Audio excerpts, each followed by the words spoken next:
All right. Welcome back to Podcast Recovery. We are your hosts, David O. And Erik B.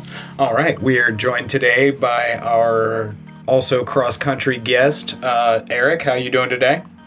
Good, guys. Great, actually. Oh, fantastic. Awesome. All right. Where are you from?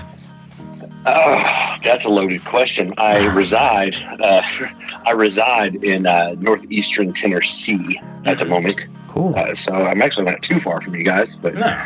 I've kind of been all over the place, down in the south and over on the west coast, but I've been living here for about 10 years, like that. All right. And when were you first introduced to recovery? 16 years old was the first time I was put in an institution. And so I've had my ins and outs for quite some time. I'm 29. God, I wish I was 29. I'm 39. Oh, yeah. All right. Yes. Yeah. So I'm 39 now. 23 years ago. Jesus. Had my runs with it, you know. Oh, I'm sure. And how long have you been clean? For 686 days today, since March 26th of 2017. Congratulations, man. And Thank you. And since we probably won't see you in the next month or so, congratulations on your 2-year anniversary. Yeah. Yeah, that's a big one. I feel I've heard anyways. But I'm just happy for today and tomorrow. Is as cheesy as that sounds, Oh, it does sound cheesy, but it's 100% It's true. Yeah. All right. Yeah. Well, with all that out of the way, we're going to turn it over to you, bud. Share your story with us. Awesome. Well, like I said, my name's Erik. I 20. I keep going at 29 years. I'm 39 years old. I really am having issues with that because I'm going to hit 30 or 40 here in a couple months. But I grew up all over the place. Southern Louisiana, South Texas, and Southern California. Nice. Good home type of deal. My mom and dad both been married, divorced, a bunch of different step parents. All of them I still have contact with, except for the one that died a couple years ago. Upper middle class family. So everybody potheads.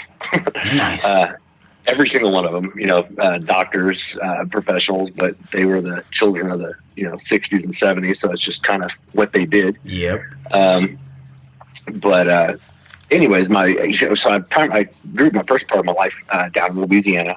Grandfather was one grandfather. My maternal grandfather was a chemist of some kind, and we'll get to that later.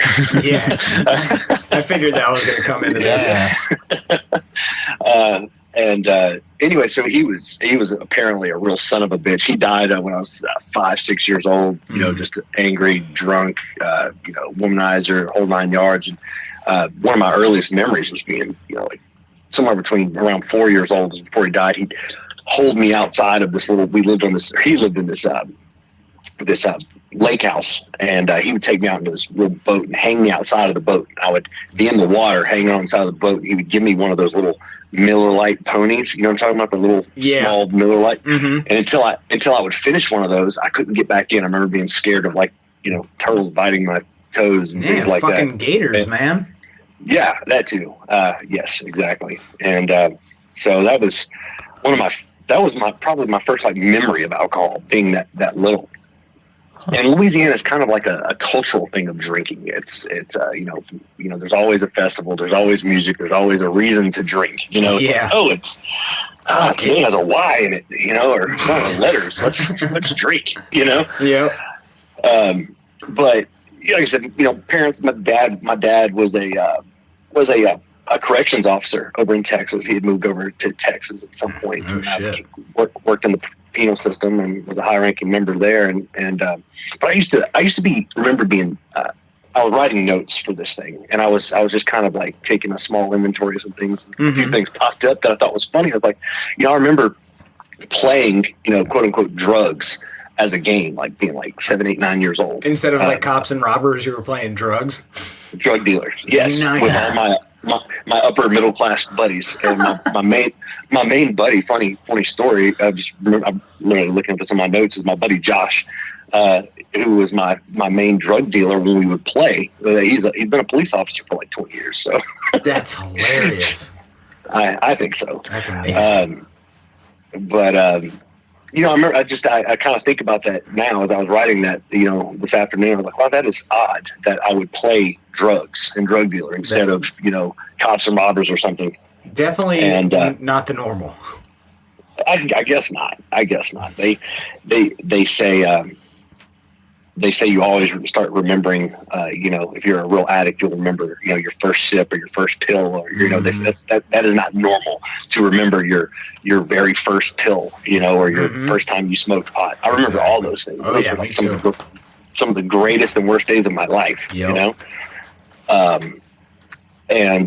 I remember my dad, like I said, funny, he's retired now, but loves to smoke weed. And I remember, you know, swiping some pot from him and my stepmom at the time, a little cookie can, and one of his little, he was into smoking pipes at the time, like manly, like licking my tobacco pipe. And Oh, yeah. I remember I gaffled this big old pipe, and it was like ivory with this like Zeus on the face of it or something like that. Nice. And grabbing a little bit of pot, and I remember just trying to smoke it, and I don't know if I was high, if I got it lit. I just remember I shouldn't have been doing that, but I did, you know. And, you know, so I would go back and forth basically between Texas and my dad's and my mom's there and in Louisiana. And, you know, drinking was a thing. You know, of course, you hit 7, 8 years old and, you know, smoking a cigarette, you know, from stealing from the parents was always a fun thing to do, I guess. Grabbing some liquor, pouring in a cup with your friends and whoever could drink the most. Oh, kind of fun stuff like that. Then when I was a little bit younger, or a little older, I'm sorry, the movie industry became quite a thing down in Louisiana. It was like really starting to boom. And my mother was in the theatrical arts, and she kind of moved over and started doing movies. It was like, you know, so I was around all these kind of neat shit for being 10, 11, 12 years old, you know, Interview with a Vampire, and Blue Chips with Shaq, and Fish Call, all these big productions. That's rad. And so I thought so at the time, you know, and she was like, and then she bounced. She's like, you know, when all the production started drying up a little bit, she was like, you know, bump this. So she left my 2-year-old sister and myself and was like, I'm moving to LA. See y'all later. Peace out. And so she rolled out. Sister stayed with my stepdad, obviously, and then I moved to Texas to this dusty ass middle of nowhere prison farm with my dad. Jeez. And he was freshly divorced. I mean, like nothing, no, absolutely middle of nowhere. You can look it up, Rocheron, Texas. It is hell on earth. And we had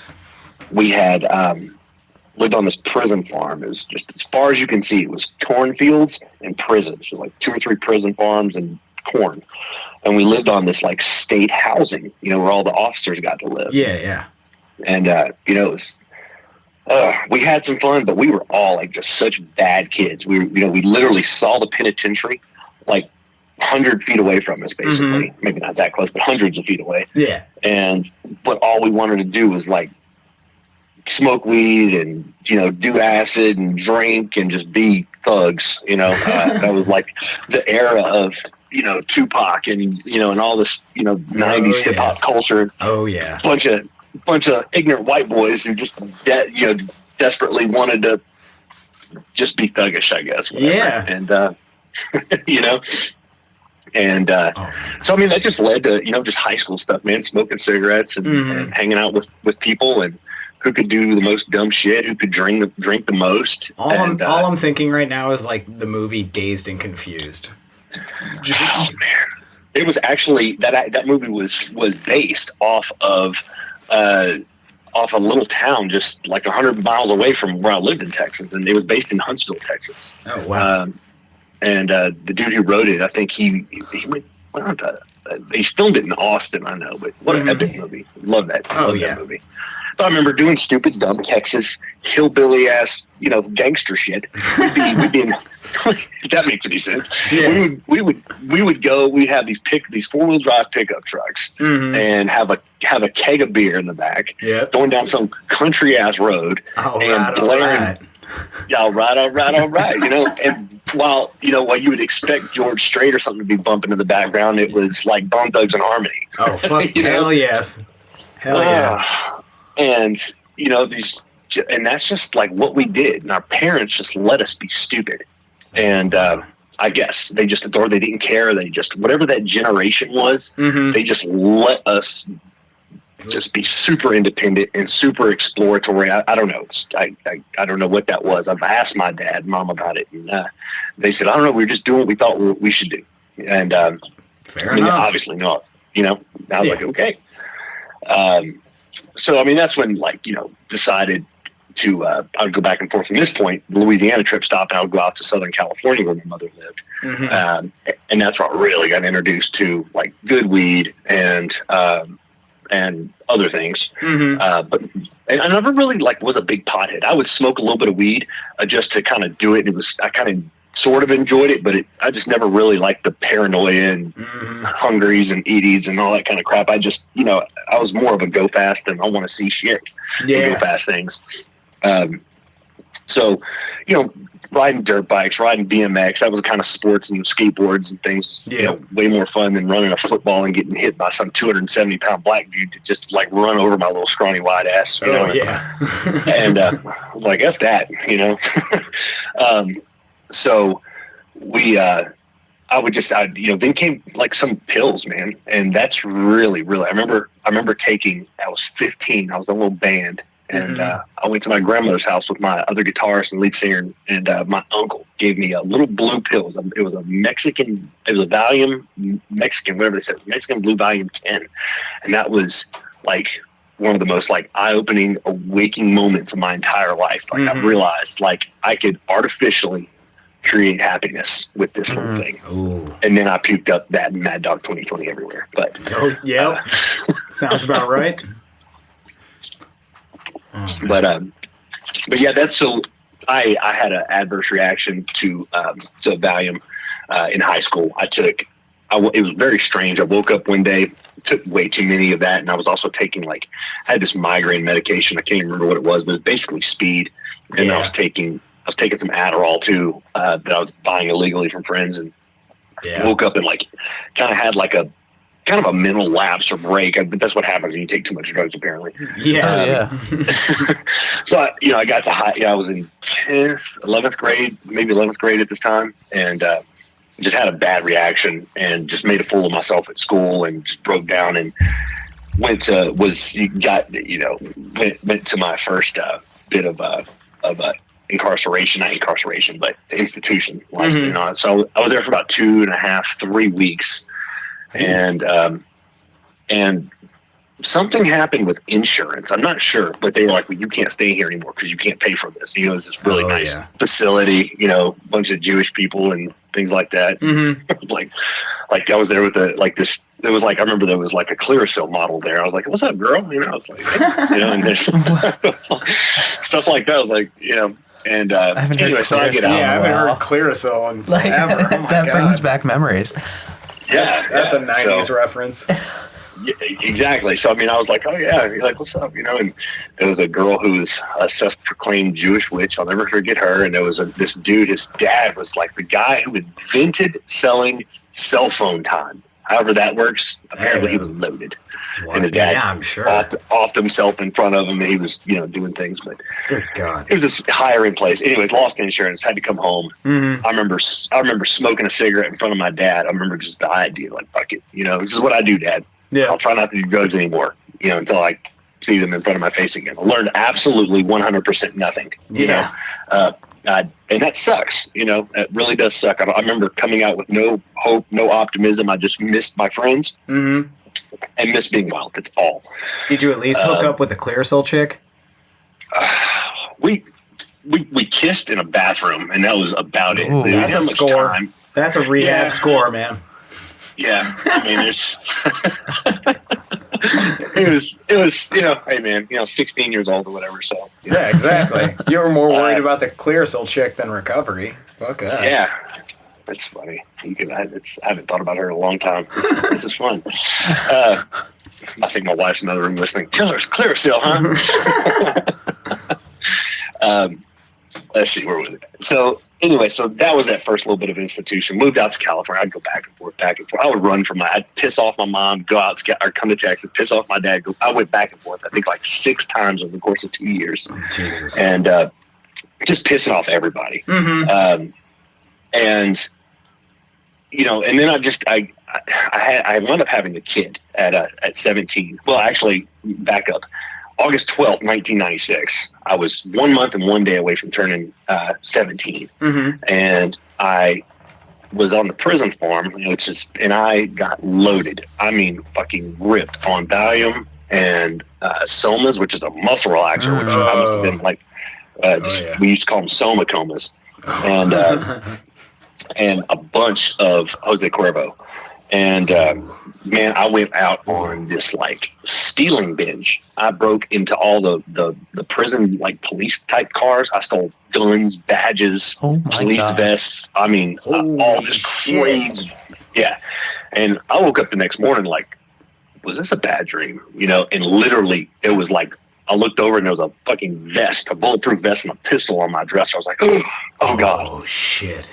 And like I left this trail of like stuff all the way to my door. I mean, it was like, you know, I was 1 month and 1 day from turning 17. I played the legal game, did probation, that kind of thing. Yeah. Never had to really step foot in jail. I hate to say it, but I didn't learn my lesson. You know what I mean? If I would have like been in trouble, I probably would have. I'm not committed. I took 9 felonies, 9 civil suits, and 26 misdemeanors away with me that night, and didn't do 10 minutes in jail. What the fuck? Yeah, that's unbelievable.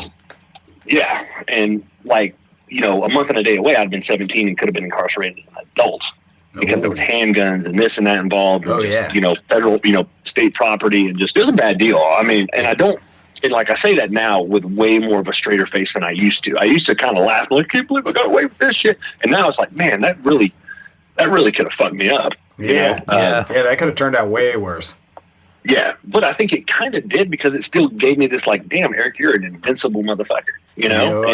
You just keep getting away with stuff. So then I was like, I got addicted to the thrill of going out with my boys and, you know, jacking speakers and cars and stereos. And, Yep. Whatever I could do just to do it. It wasn't really about money. It was just the thrill of going out and doing these things. Oh, I'm right there with you, man.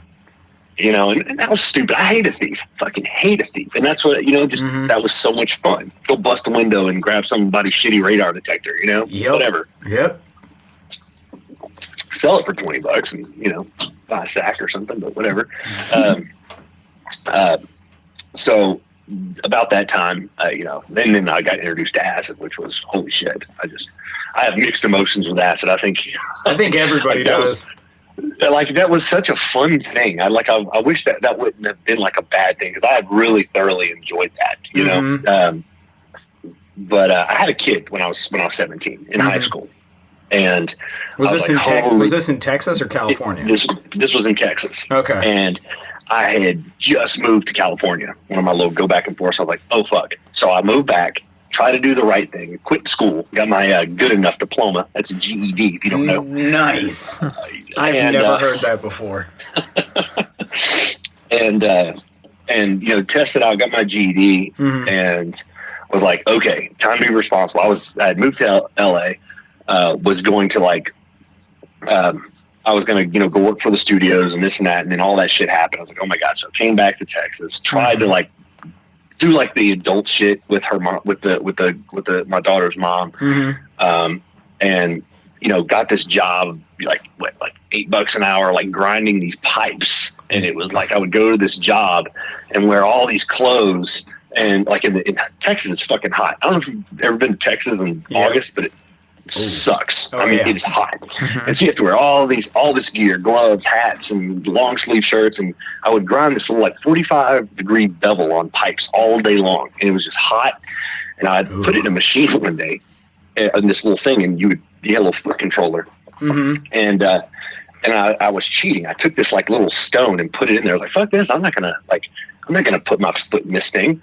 I'll just put this, and it'll always turn. It'll make my job easy. Remember, it caught my sleeve and started ripping damn near my arm off my body. And I'm like, you know, fuck this. I'm joining the Navy. Yeah. So I joined the Navy, and that lasted for about 5 weeks. Before they sent me home. I was not used to people telling me what to do. Authority didn't work. I used the excuse of I do always had migraines, and I kind of like embellished on that, and they sent my ass home. But what they did was, please don't kill me, Uncle Sam, you government bastard, but they helped pay for my college. Oh, nice. Nice. They were like, so I got an administrative medical discharge, and they paid for a little over half of my college. So I went to school. I went to school to be an aircraft technician. And I went to a 15-month program to be a licensed, aircraft mechanic. And I did my 15 months nice and fast. Took me 26 months. Yeah. And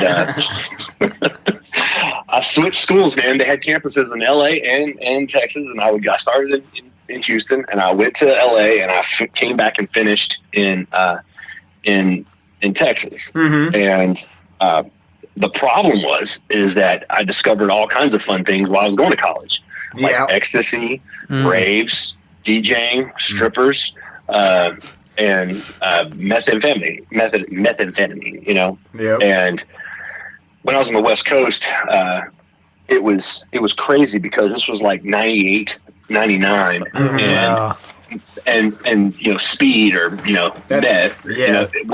It was not like what it is now. It wasn't so crackish and like that. It was more of kind of a party type thing at the time. It was a club drug. I mean, it's no real way to spin it as like, oh, it was glamorous, but it is what it was. And so I reached real far down in my DNA of my family trades, and we were like on the cutting edge. We had just figured out how to mix down ketamine, make it Special K, and we also figured out how to take the raw form of methamphetamine and cook it down to ice. Ooh. And so, man, we were bringing that shit back and forth all over the place. It was a bad deal. College was busy and full of that stuff. And I kept all my teeth. I'm 39. I kept all my teeth somehow, some way. I used to smoke it, never injected. Needles and crack, I think, is the only two things I've never done. But smoked it, snorted it, a lot of cocaine. Cocaine was just so rampant back then and so cheap. And so it was just over, and I was DJing, and then I finally just, bam, I decided it's time to grow up. I'm 21 at this point, and I married a stripper. Rule 1, don't marry a stripper. And I broke Rule 1. Yes. Bad deal. But married her. I gotta ask, what was her stage name? Alora. Alora? Alora. Huh. Yeah. Yeah. Okay. And I was a DJ at the strip club, and my wife gives me hell over my DJ name, and I'm never gonna. Oh God. Oh, and, what was it? It's so creepy now because I'm a dad, but it was DJ Molest. Oh God, dude. Oh yeah. That's amazing. I tried to switch it to DJ Test, and they were like, no. You used to be called DJ because you would molest the microphone and molest the turntable. Like, oh my God, shut up. So I'll never live that down. I can't believe I just told you guys. Oh, thank you. Great, man. Thank you so much. Little something for you boys. Hell yeah. Spin it, DJ Molest. Yeah. On the ones and twos. So anyway, got married, started this great job, being a helicopter mechanic in the Gulf of Mexico. Nice. And man, I could, it was this crazy schedule. It was great money for the time. And I would work 7 days on and 7 days off. Oh, and no, it's like you work 6 months a year. You work your ass off while you're on, but it was good money. Yeah. And so I was, 21 years old, 22, 23 years old, and I couldn't stop partying. Luckily, I was never a, like I said, I was really never a pothead, so it wasn't staying in my system. I was, federally licensed aircraft mechanic. Yeah. So we were always subject to TDOT test, with that 5-panel drug screens. But everything that I loved doing was out of your system in 2 or 3 days for the most part. So I would work 7 days, kick ass, and then come home, and we'd go hit parties and do a bunch of X, do a bunch of speed times. That was kind of in and out. Coke and just drink, Yeah. and just kind of live that life until ultimately about 7 or 8 years after I was just done. I went up to Alaska for my second time, and I came back to just zero money in my bank account. Yeah. I was like, I'm this is dumb. I should have had like all this money, all these things. And she had drank, partied it away, probably sleeping with everybody, which, good for them. And, but I had my daughter. I had my older daughter who lived in the town with me. I never saw her. It was she was jealous of that relationship. And we had a daughter. My wife and I had a little girl, and she was subject to so much bullshit. My bullshit, her bullshit. Her family was trash. It was a bunch of crystal meth involved and lots of things like that. And that's when it was trashy. I mean, it always was. Don't let me say it like that. But at a certain point, you just become a fucking junkie. Oh yeah. And I was trying to fit in. I was like living this life where I was kind of like trying to fit in and just be accepted, and I was tired of it. Really, I got to a point where I quit drinking for several months at one point. Kind of gave that up and just wanted the acceptance of her for whatever reason, and just I started to get on crystal again. And then I took this job where I was working 14 days on and 14 days off. So now I had more time. And I was just fucking loaded. Now I'd be loaded for 10 days straight. And then I would take Xanax to come down from these binges, and then it was just this vicious cycle. I mean, vicious cycle of uppers and downers. And I remember coming home and just being on my front driveway and just I had this big bag of Xanax, and I can't even remember. I used to remember, but I don't remember now what was going through my head, but I was tired of it all. And I just started eating Xanax and, bars. And, I called my dad. My dad lived, about an hour and 20 minutes away. And for whatever reason, he happened to be visiting in that town and was like literally 10 minutes away. And I was like, I had like my moment of clarity when I called him and my stepmom and was like, I am a raging drug addict. I'm just completely off my rocker and I can't stop eating. I'm sitting there eating. I'm like, I've had, I don't know how many Xanax right now. And I woke up. I don't even remember when I woke up after that point. I was eating it like a bag of popcorn. Oh God. And, oh yeah. So imagine the whole stomach pumping. I went to, Jesus, woke up, hospital, coming flashes of waking up in the hospital, stomach pumps, the whole, I don't know if nobody's ever had their stomach pumped with the charcoal infusion fun way and been cathetered by a big old burly nurse, and you can't, you got tubes at both ends, bud. Yeah, buddy. That sounds awful, man. You haven't lived. Yeah. And so it came out, went to rehab part 2, and that I left. I was like, I felt like I was in like a state-run rehab facility. They wanted me to clean. I was in there with a bunch of who I was 5 years prior, who I thought I was better than at this point. Yeah. And I walked away and got my shit together and just left. I left everything behind. And I went and lived with I begged my grandfather. My grandfather, the greatest guy I've ever met in my life. He was a full bird colonel in the U.S. Army. And nice. I begged him. I'm like, Papa, like for the price of a car, a cheap car, I could go get this help. I've been doing this research, and there was an outpatient facility in the Woodlands in Texas, and a really nice place up in north of Houston. And I went, and it was this fantastic IOP. And so I went, and that's when I started like really feeling like I was getting, like everybody said they saw me coming to life. I was really like working that shit. I would go to meetings every day. As go to some 12-step meetings. I would go 2-3 meetings a day. On top of going to IOP, I was like being like just locked in, was like dedicated to sobriety, and was doing that. And then I moved away. I was staying with family, and then I came back. I went back to everybody and my ex-wife. And within 48 hours, I was drinking, which I hadn't drank in like several months, even before that. I was drinking immediately and taking pills again, and relapsed and had an overdose for the second time in like 3 months on Xanax, like bad. There I was again at the hospital, detoxing, getting this shit purged out of my body. Like, what the fuck am I doing? And, bad, and then finally I just stopped and just walked away from all that shit. And, my ex-wife couldn't stop.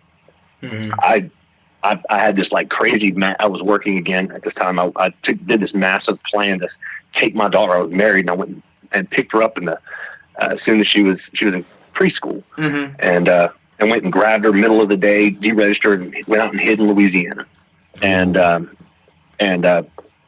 had custody of her, and then I was trying to live life. Gave her back to my wife, who thought she was clean. She wasn't. Yeah.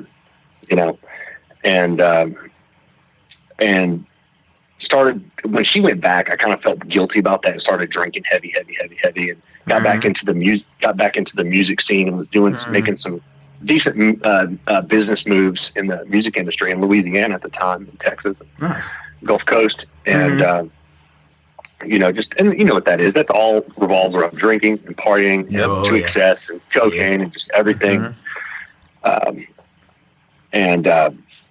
I got my first DUI one day, and that sucked. And and I'm probably missing a few beats. I'm just trying to stay on track with a few things. And I lost my job. That's what happened. I'd gotten in this relationship with this girl. That's where I was going. Got in this relationship with this girl, had a baby.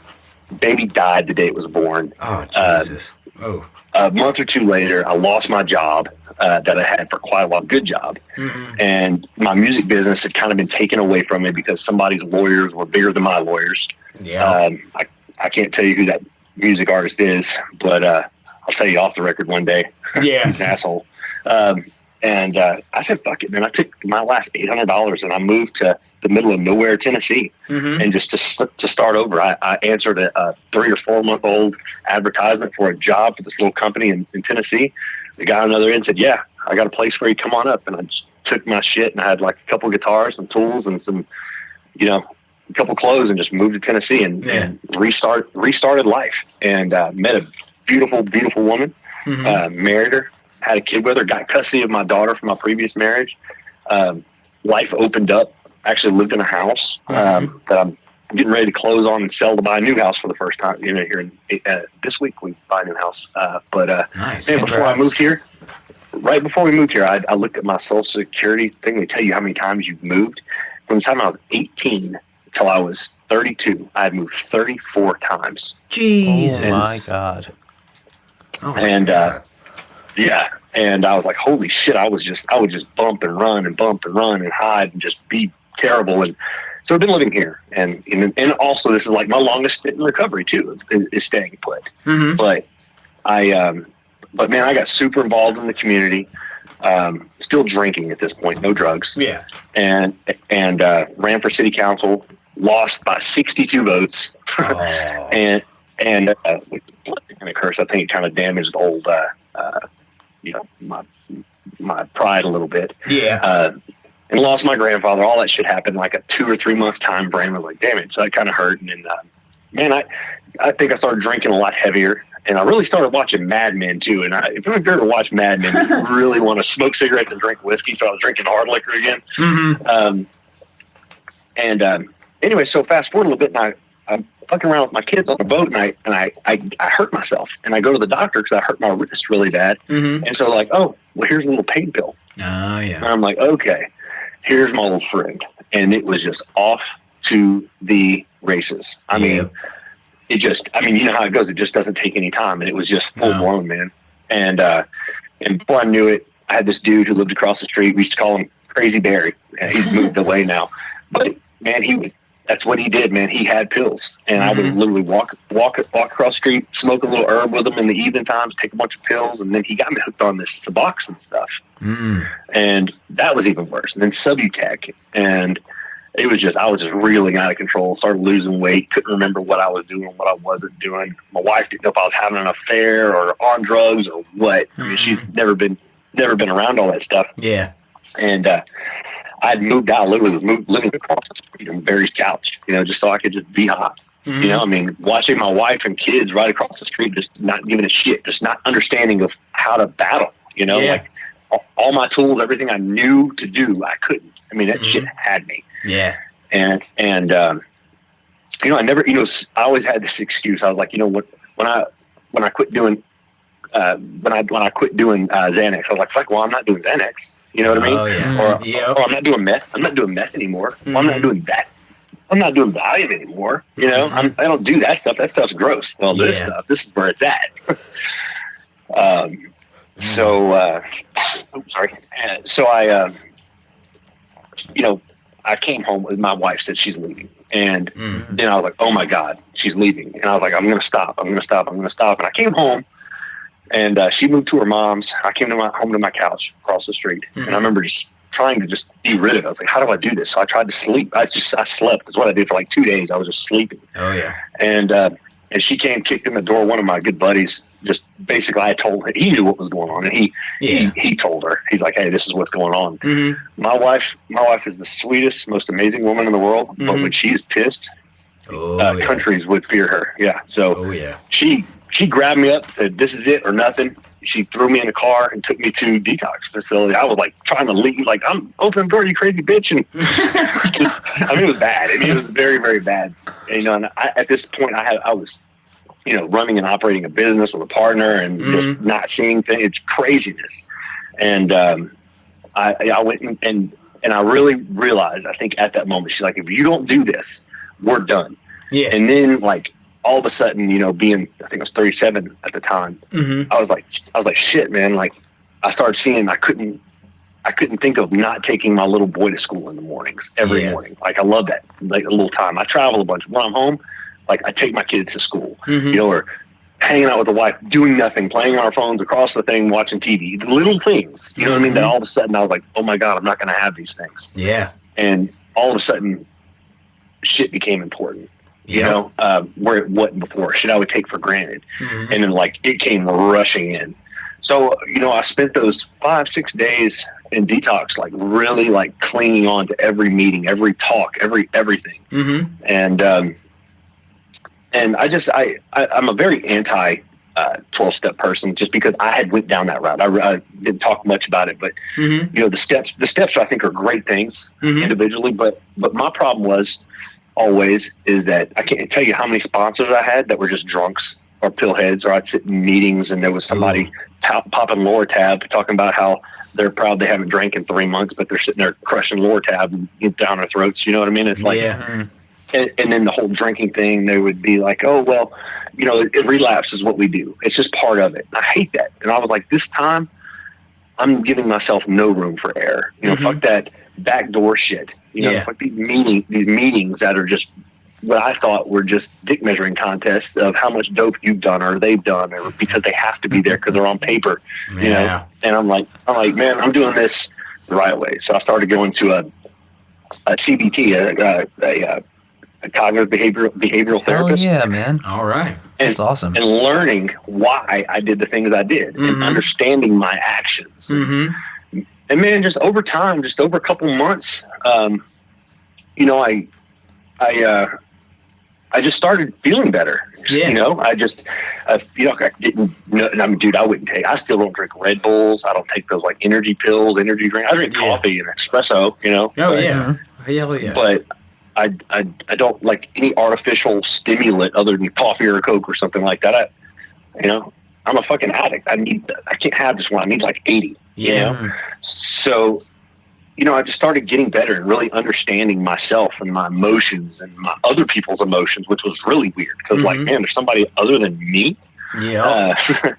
And really like clinging on to my wife and my kids and my families and friends' emotions, and not just like kind of I quit just hearing people and started listening. You know what I mean? Yep. Oh yeah. And not only to them, but to myself. And man, it's been, almost 2 years and it's been good. There's ups and downs, but I haven't used, I haven't slipped, I haven't came close. I walk past the beer aisle at the store and I get sick to my stomach thinking what that would do.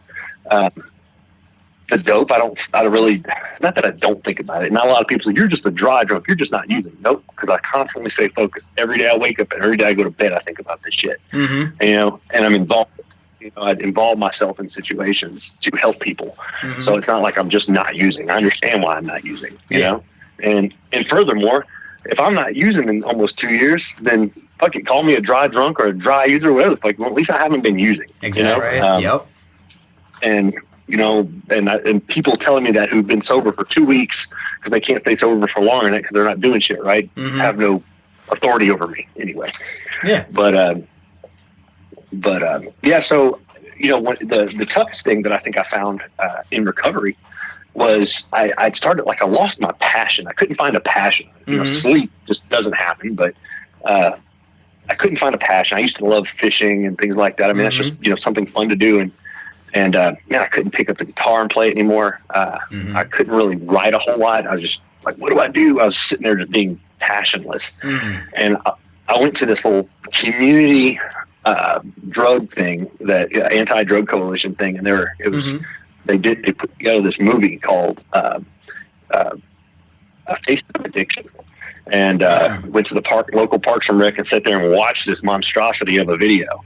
And I was thinking, like, I could do better with my phone than this.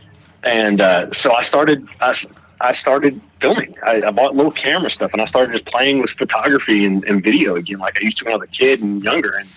And a passion of something I really didn't think about that much, and started editing and really getting behind that stuff. And editing kind of crosses over from the audio world very seamlessly almost. It's a lot more in common than not. And so I started a little film production company called 30 Days, DAZE Productions, and started making little short films and little commercials, and people like actually gave me money to do these things. Like, check this out. Nice. Just shot a short film, and gonna take it to film festivals here after we're done in post-production, and doing a documentary about addiction right now to blow that one out of the water. And nice. And it gives me a little bit of purpose, not only with my family and my life and my work, but I have somewhere to dump my stuff creativity wise, which is amazing to have. Yeah. And my documentary was fantastic that we're doing, because it's so crazy. Like, in that journey, I've surrounded myself with medical professionals and with users and people trying to quit using. And man, I've helped 2 people go to detox and rehab. Nice. I've like, being a part of that and hearing people change, and like that's what that shit's all about, man. Oh yeah, absolutely for sure. Love that. And hopefully it'll just grow, and we can do some good things with that one project. But I'm sure I missed a bunch of stuff, and hopefully I didn't ramble too much, but I mean, that's kind of like the gist of it, man. Man, you're perfect. That was great, man. Right on time. Fantastic. Well, what's the name of that documentary, real quick? Give yourself a plug. It's called Subculture. It deals with it's about Suboxone.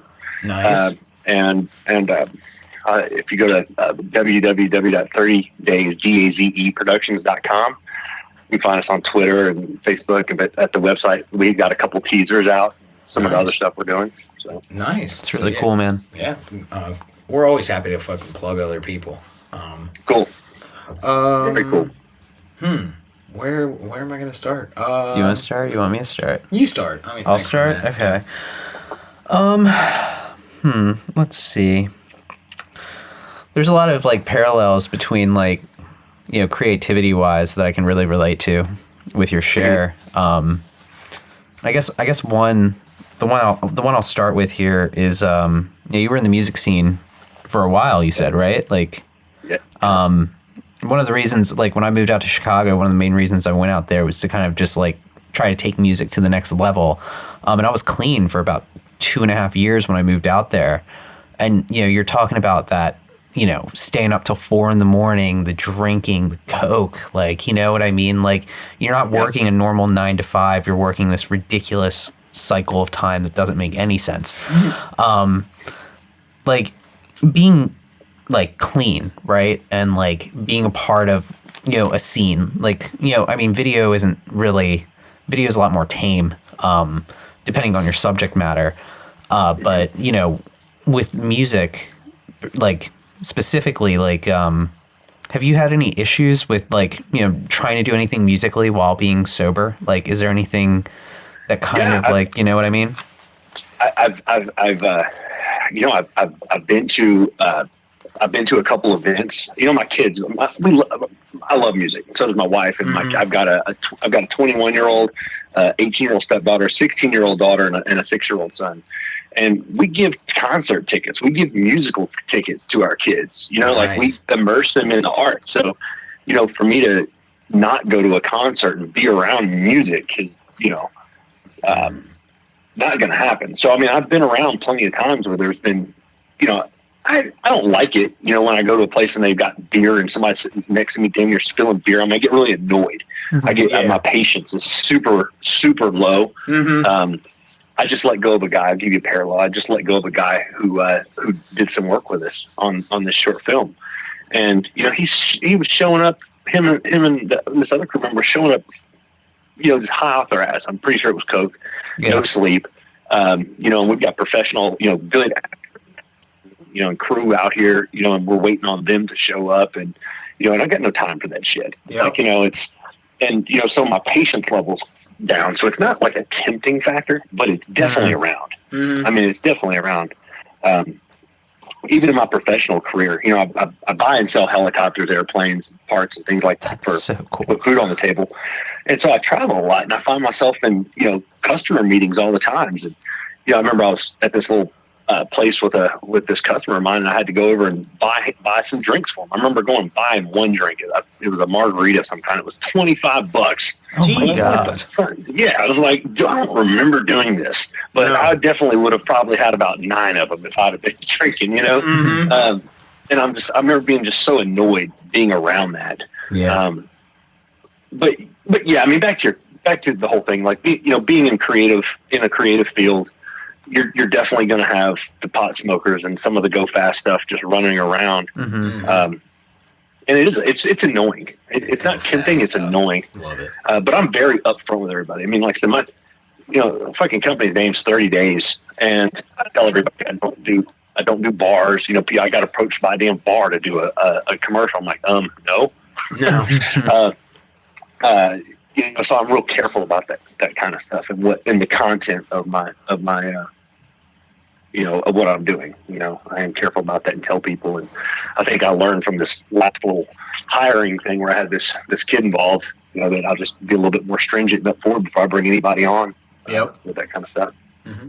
Oh yeah, the go fast stuff. I love that. Yeah, like if I need to do like an overnight edit, like a few years ago, it'd be like, I need that go fast stuff. I never thought about calling it the go fast stuff. That's great. I got a question that's sort of so you have a whole bunch of kids, all 4. Some of them sort of grew up through your addiction. How have you approached that with them? And since there's talks of it being a genetic thing, are you afraid of your kids going down that route? And like, how would you deal with it? 100%. When I came home from detox, my oldest daughter, she's in college in Texas now, and she was living here working with me. She went through all that, and I came home and like, man, I had emotion like crazy. I cried. I set them all down. I was like, I'm embarrassed. I am sorry. You especially my oldest. She had seen it the longest. She saw the worst part of me, and she really she has and does hold on to a lot of stuff because she was subjected to so much bad.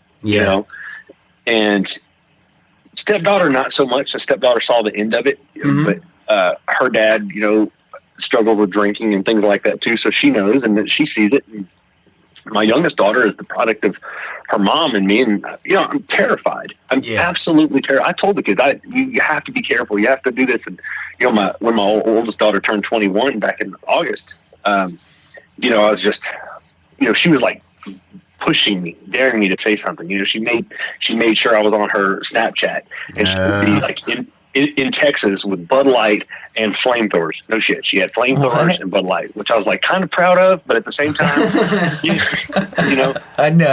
I can understand that. Yeah. And the flamethrowers, that's kind of cool. Like exactly. Yes. And I'm just like, just enjoy the flamethrowers responsibly and sober. But I know I can't tell her or these kids. I can't expect them to just never let a drop of alcohol hit their tongue. I can't expect them to be at a party without a blunt passing them around. Yeah. I really hope that, that they're going to hit a club and there's going to be Coke and shit going on in the bathroom, or Molly or whatever. I think that's the new thing is Molly. I'm not even sure what that is, but they're both there. Yeah. And, so that those kind of aspects just terrify me of the peer pressure, and then just the genetic makeup. I'm like, man, you guys, it is in you to want it, and it terrifies me. It's just say no, or like just learn limits. I don't know, how do you approach that? Because it's like the more you tell a young person no, the more they're going to be like, F you, Dad, I'm doing this. So it's kind of like mindfully like, well, just be careful, just make sure you're okay, and that I try to do that instead, and just hold on, because ultimately they're in charge of their lives. I've done the best I did not do the best I could do, but for the past few years of my sobriety, I'm trying to, because they're the products of what they grew up around. And I'm hoping that they saw how much negative shit went down, and that's going to resonate with them in a way that they don't want to see that in themselves. That's the best I can hope for. Perfect answer. I think those are very realistic and reasonable expectations. Exactly. Like just being able to be a sounding board for kids, because I think all three of us went through the DARE program back in the day, or the Just Say No, and we grew up in the whole midst of the war on drugs, and it's been shown that it didn't fucking work. They tried to use these scare tactics with kids, and it didn't fucking work. It intrigued me. Kirk Cameron and his Hugs Not Drugs campaign. Fuck you, Kirk Cameron. Yeah, I'm sorry. If Kirk Cameron, if you listen to this, fuck you, dude. But yeah, I just think browbeating kids and trying to expect them to hold them to a different standard than I held myself to personally. If and when I have kids, I don't have a leg to stand on to be don't do drugs, but you're gonna do what you're gonna do. I hope you don't. Be safe. I'm always gonna be here for you. If you have questions, please ask. But the honest approach and just realistic approach, I think, is way more applicable towards the future. These kids are just their lives are existing, in their phones, and in meme culture. That's where they're getting their politics, is through fucking memes, and in Snapchat, and somebody who is making it their life to look as glamorous or as cool as possible. And if that's puffing on a blunt, even if it's fake, they think it's real. Yeah, exactly. And that's tough, man. That's hard to compete with, man. And so hopefully they the kids are smarter than we were, I guess. Hopefully. What else you got, Erik? I want to piggyback on that one. So you have a daughter who's 21, right? Yep. So I have to ask, how much of a trip is it just you're 39 and your daughter's 21? Is that kind of a trip? The age difference isn't vast, right? I've always found that kind of yeah, when I was 21, my mom was fucking 50 something. Yeah, so I'm just curious from your perspective, is that how do you look at that relationship obviously differently than your youngest child? It's completely different. From youngest to oldest. So Lindsay, was just always, we grew up together, and she probably saw me more like just a older brother, really, because in the beginning I had a hard time saying I was 39. I was telling you I was 29. I think I'm 17 half the time. I still say word and dope and let's get it. I listen to hip hop. I remember thinking 40 was so old when my parents were 40. I was like, you old bastards, and I don't feel anywhere near that, even though it's approaching in 6 months. Yeah. And I just, my daughter, we listen to a lot of the same music. We go to concerts. So does my wife. It's kind of the same way. And it's, I'm really ashamed, ultimately. I think, of a lot of that stuff. The shit that I put her through because I didn't act like her dad like I should have. I think the responsibility of maybe I shouldn't have listen to the music that I listened to in front of her. Maybe I shouldn't have had the parties that I had in front of her. No, I didn't have blowout on the table in front of her or anything like that. But it was going on in the back bedrooms, you know, and I wasn't very responsible. And now it's like, oh my, you know, so I'm like preaching, like, you got to go to school and you got to get an apartment and you got to get a credit card. And here's how you do that. So it's like, you know, I almost feel hopeful like it's not like a little too late. You know what I mean? I missed out a lot with my oldest one. I did. That is something I will go to the grave regretting doing wrong, is being a dad for her correctly. Yeah. My little boy is, love all my kids. But having, you know, I had him when I was in my 30s, and even through my bullshit there, there's something about I just want to hold him, and him being a baby. And I just, like, he's my youngest. He'll be the last one we have, you know, and, you know, so we coddle him, you know, he's everywhere. He gets away with murder, you know, I hope he doesn't turn out, you know, but he's a good kid. And I remember him before I got sober. He would say something about drinking beer. You always drink beer, Dad, you know, and just, you know, go get me a beer. Just like, and just, why do you drink beer? And even in a, you know, addicted to pills and, you know, Coors Light drinking, you know, mentality, like, what am I doing? You know, and I was kind of hoping that he would have forgot about that in 2 years, you know, almost 2 years time. And about 2 months ago, we had an IBC root beer, you know, and he's like, oh, I'm drinking beer too. You like to drink beer too, Dad, right? I was like, not really. And he's like, oh, that's right. He's like, why don't you drink beer anymore? I kind of saw it. I was like, man, he realized that I don't drink beer no more, you know? And I was kind of hoping he forgot all about what it is. I know we can't erase beer from the planet, but at least that memory, I was kind of hoping would fade, you know?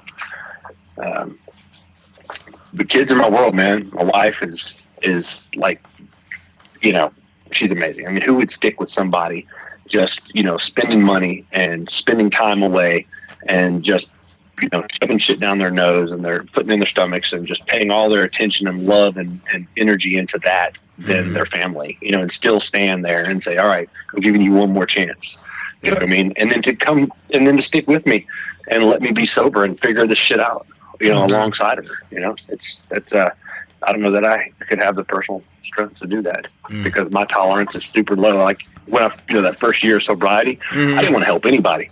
Yeah. I didn't help anybody. I was like, y'all are all a bunch of fuck ups and I hate you all. Like, stay away from me. Yep. You know, I had no patience. I had some buddies who drank. You know, I severed a lot of relationships, a lot. That first year, I was like, you know, screw you guys. I don't want to be around you. And a lot of them probably got left wondering what the hell happened to Erik, because I wouldn't even call them. I was just like, man, screw you guys. I don't want to be around it. Yep. So I just cut them off. Just cut them off. Deleted phone numbers. Quit talking to them. Quit going by. And I wonder what's wrong. Why does he hate me? I don't hate you. I just don't want to be around you. And I never even told him that.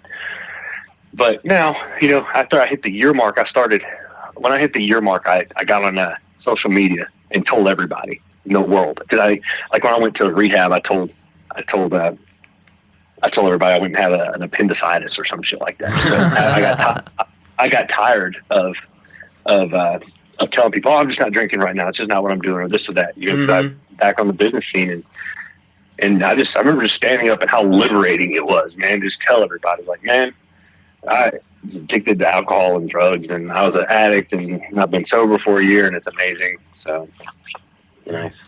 Now it's something I talk about. Kind of went off the course there. Sorry about that. No, you're all good. All right. So, like, we say, like, in recovery, like, addiction and recovery is basically sort of like a threefold war. It's like a three-front war. It's like mental, physical, and spiritual. And you just talked about, like, the physical, just, like, removing yourself from people, places, and things, like just not having that patience for those people or those situations anymore. So you're working that one, and you talked about with the CBT. You're obviously working on the mental. Have you had any spiritual workings? Like, have you? I don't know. Yeah, I mean, that's a tough one, buddy. I'll tell you what.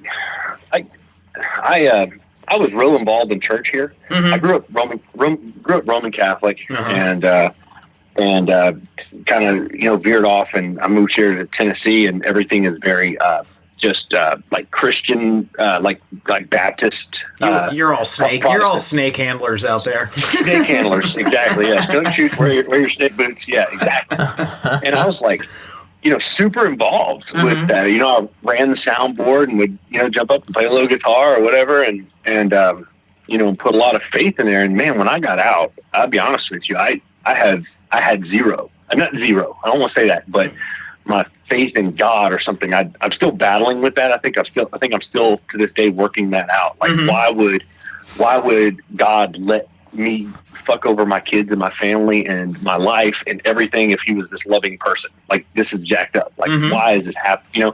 So I still battle that very heavily. Yeah. I think I believe in God. I do. A couple months back, I discovered yoga. And while I've been slacking because I've been super busy, the meditation part of it has helped me immensely. And so you may find me just like my wife makes fun of me with my mala beads. I'll be stressed out and I'll just sit there and be just focusing just on one little mantra, just calm down, calm down over and over and over and over again. 107 times or 108, sorry, and I'm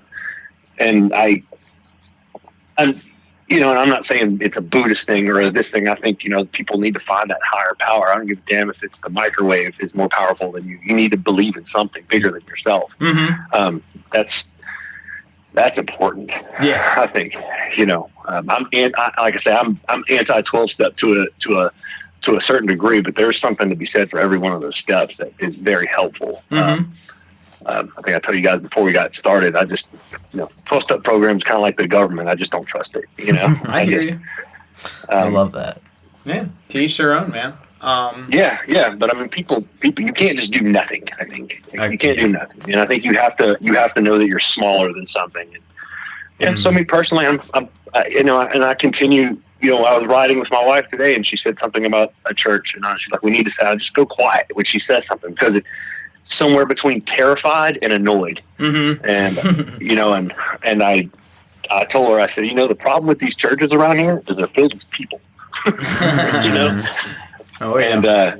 And that's something I need to figure out, because we shouldn't go to church or any kind of religious thing for the people. We should go for the right reasons. Humbling ourselves before something bigger than ourselves. Nice. Yeah. So there's my spiritual talk. Cool. All right. So my next question, since you're in the film industry, I gotta ask, what's your favorite drug movie? Ooh. Oh man, somewhere between Fear and Loathing in Las Vegas. Yeah. Okay. Friday. Interesting. Nice. That's a good one. Definitely. Let's see what. Oh, you know what? What probably the most influential movie ever was for me? Basketball Diaries. Leonardo DiCaprio, 97. Fantastic movie. Those are all good choices. That was probably the biggest one there.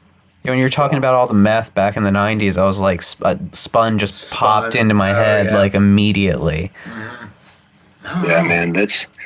I don't know how old you guys are, but it was just. It was just weird. Back then, it was more of like, a hype drug, and people just, truckers were doing it. That's what you hear, like truckers are on speed, and now it's just invaded every. Yeah, it's fucking everywhere. Yeah, it's bad. This little area I live in Northeast Tennessee is just crippled by methamphetamine and prescription pills. I mean, it is an epidemic. Yeah, I believe that. I believe it. I'd have to go with Fear and Loathing for my favorite drug movie. Oh yeah, good movie. It's so good. It's so good. But you know what? What was that other? It was a Woody Harrelson movie and Natural Born Killers. Yeah. Oh. I don't know if that was exactly a drug movie, but it was really dope to watch while you're tripping on acid. It was a pretty fucked up movie. Yeah. I mean, like it had like those weird, like I don't know. Oliver Stone did those weird, like kind of transition scenes, which made like kind of no sense, I guess. Now that I look back on it, that's Oliver Stone for you. But yeah, that was a good movie. I don't know. My personal favorites are Requiem and Spun.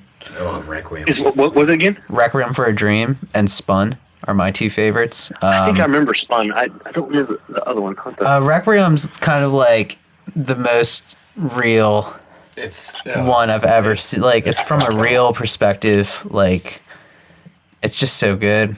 It's by Aronofsky. Darren Aronofsky. Aronofsky, yeah. It's so good. Writing that down. I'm gonna pick that out. It's so raw and it's so real, and like I just like when people don't get happy endings. You know, to be honest, it's not how the world works. I just have my hands like on my face because I just know I have a qualification for certain movies like that. I don't call them movies. I actually call them fucking ordeals because after that like hour and a half, 2 hours, or whatever it is, you're just like, it can get heavy. And I don't know. People, for anybody out there listening, like, if you're newly clean, don't run to your favorite drug movie. No, off the bat. That's such a trigger. Oh my God. I mean, oh man, I was such a dork when I first got out. I was like, okay.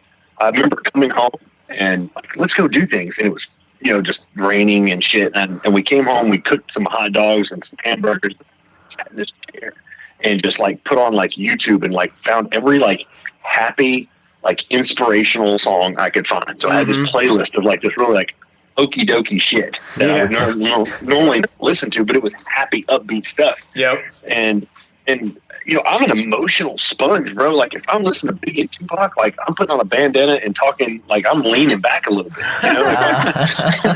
You're breaking out the black and milds. Yes, exactly. If I'm listening to Soundgarden and Alice in Chains, I've got a flannel on somehow immediately, and I'm really depressed. I don't listen to country music anymore. I actually like some country music, like Erik Church and some of that rockin' shit that people argue that's not country. Like Zach Brown Band and stuff like that. Yeah, like motherfucker, I will put on some boots and drink some beer. I can't even, I can't listen to country music. I haven't because that I'm such an emotional sponge. I try to listen to. I listen to a lot of EDM and classical, nice. And just shit that just really says nothing. It doesn't really have words. Neutral. Yeah. I mean, it's important, I think, in sobriety. Like for the TV shows you watch and the music you listening to and the friends that you're around. I mean, it's a pivotal time in early recovery, man. I think. Oh yeah, for sure, definitely. I think I know it's a cliche as shit, but I think everybody should read, that Million Little Pieces book. I read it, when it first came out. Oh, really? I've always wondered about that. I should probably read that. It's an excellent book, and there's a follow-up called My Friend Leonard, and then he wrote it. He's a pretty good author. He's kind of a douchebag, really. He's very discourteous to me in an email all the time. But James Fry, he wrote that book, A Million Little Pieces, about recovery, and he tried to sell it as fiction. Like I think the story I read was like 8 times, and finally kept getting kicked back in. They're like, let's try it as an autobiography or however nonfiction, and they picked it up. And then like that happened, and Oprah Book Club picked it up, and it exploded. And they all like, you're an asshole. And like 80% of it was real, but he kind of like kind of blew it up a little bit. But the dude didn't do it by 12-step. He suffered through it. And he indulged in some crap like having teeth removed with no gas or happy pills to there was a little bit of stuff. But sounds painful. Ultimately the story was true, and I was like, the guy's done really well for himself. He was a filmmaker, a writer, and check out his book, Main Little Pieces. I think that everybody should read that. It's a quick read, read. So cool, man. I'll definitely give that a go. All right, so this is my last question. Sure. So besides like CBT, like I think it's cool you do cognitive behavioral therapy. Actually, I think that's something that more people should look into. Personally, I think that's really cool. And yoga, obviously, I don't have time for it right now, but it's always on the to-do list. Hopefully, it actually gets done. But is there any time for yoga? Yeah, and is there anything else that you do? Specifically to kind of, gotta stop saying but to specifically focus on your recovery. So you do CBT and you do yoga. What else do you do to kind of, center yourself with recovery? I've got one of those silly apps on my phone that gives you like a just for today. I read it every day. Yeah.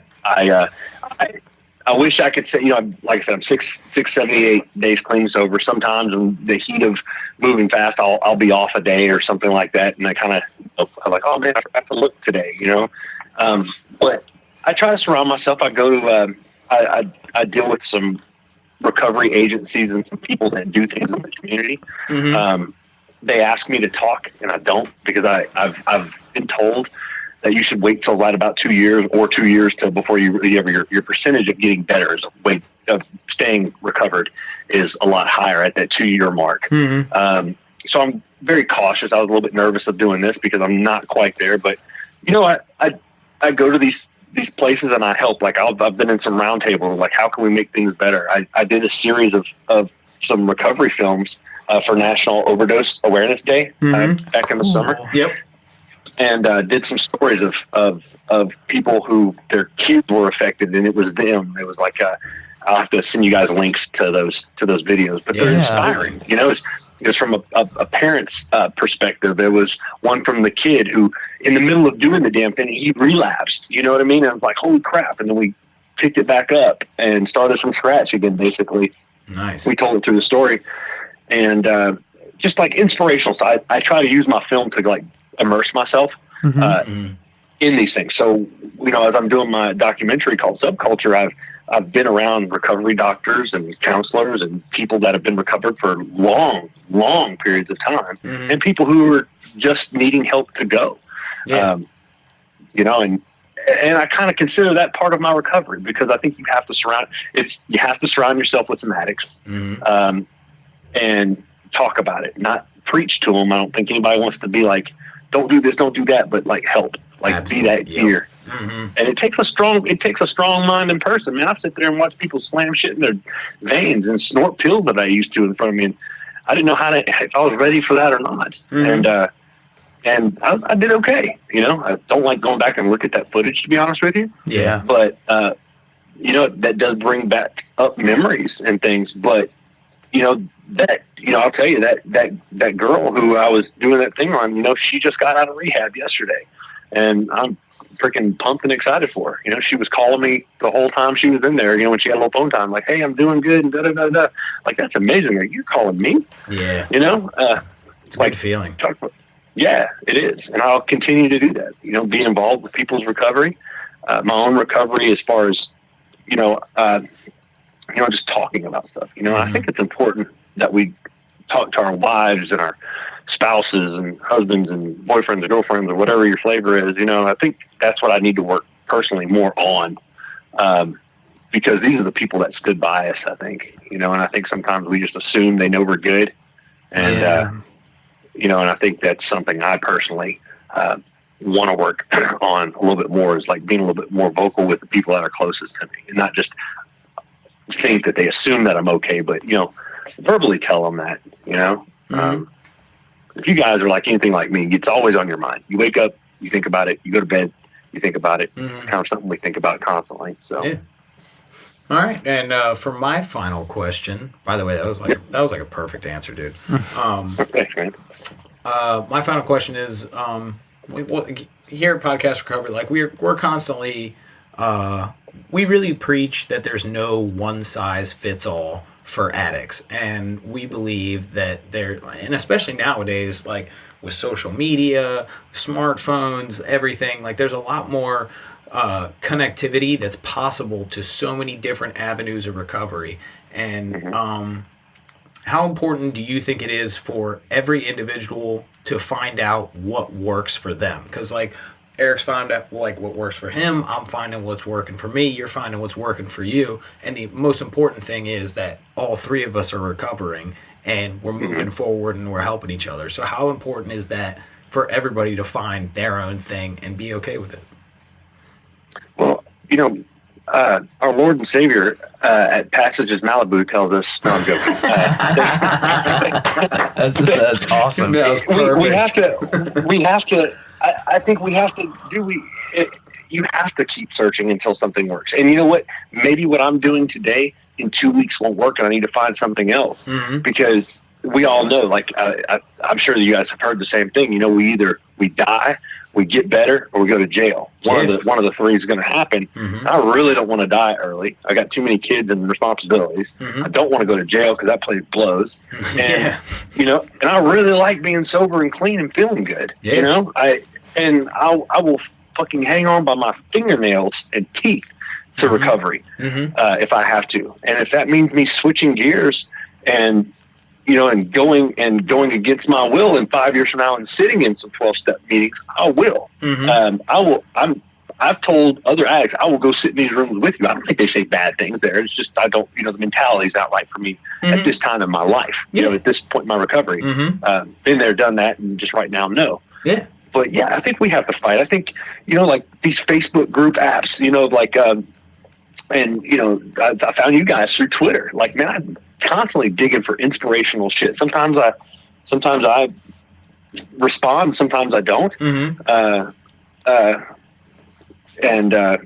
I think by reading and self-education, with today's technology, there's so many options. You don't have to. I don't think you have to go to a 30-day program. I don't think you have to just go to a behavior therapist. I don't believe you have to just go to a 12-step meeting. I think there's options for people to do it. You should do it until you find what works. Yeah, I mean, totally. I think what you guys are doing are great, man. Your website and your these podcasts. I've only been able to listen to a couple of them since. I don't have a lot of time on my hands, but when I have, I've sat back and listened to a few. This is to the ordinary person, I think they don't understand how important it is to know that we're not alone. You know, exactly. And that's the ultimate goal, is knowing that we're not alone, even when we feel incredibly alone, even in a crowded room. So. Oh man, there you go.